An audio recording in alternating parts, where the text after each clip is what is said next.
เขาเห็นแค่คอยเส็จน้ำจงโลกที่ให้ขอให้มีความสุข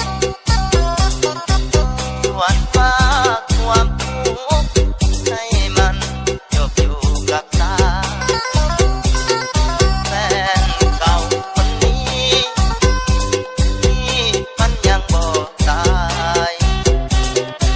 หยุดความแพ้พ่ายให้จบกับอายเท่านั้นถ้าน้องได้ดีให้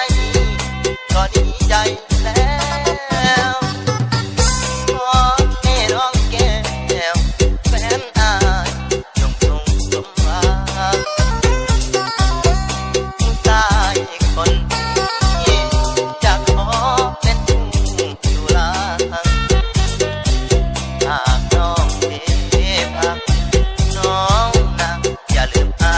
ยเด้อ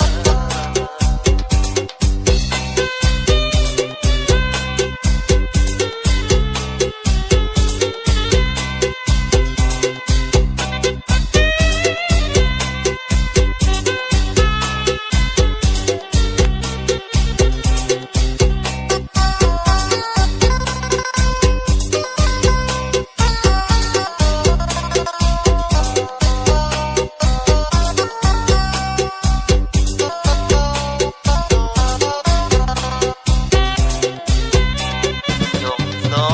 คดีให้ขอให้มีความสุข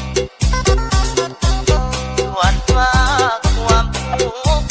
ให้มันจบอยู่กับตา